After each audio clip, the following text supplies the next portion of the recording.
here's the situation. There's a group that exists today, a religious group, right? And they make this claim that they got another testament other than the Old and New Testament. They have another one. Okay. That wouldn't necessarily be a problem if it agreed with the first two. But it doesn't. And the only reason that these people are given that it doesn't is that the Old and New Testament have been changed. So, let's get this straight, right?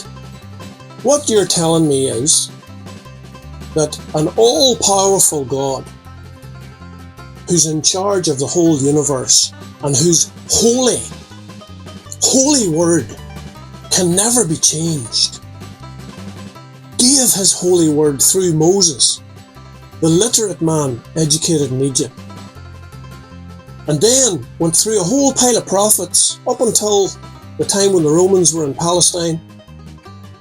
And then this Messiah comes that's predicted it would by all these prophets. And then there's a whole New Testament written by his followers, and this just confirms everything else and makes a few predictions for the future. And also, by the way, it claims that it's the last writing. But of course, these other people saying that there was another writing would say that's wrong, that's been changed. Right. So now, this is an all-powerful God that wrote this new book. And this all-powerful God somehow had a bad day. This is the problem.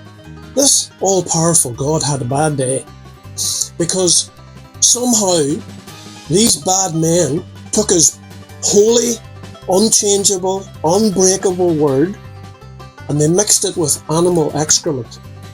In other words, these people turned this holy word into a fraud, a pile of lies.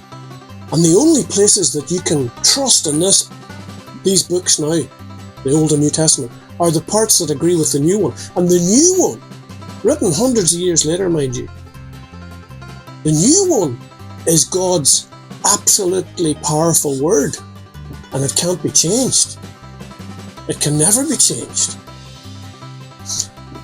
Now, how do you expect me to believe that you have an all-powerful word that can never be changed if in the same breath you're telling me that there's two previous books that the same all-powerful God made that are now mixed with excrement? That's the situation.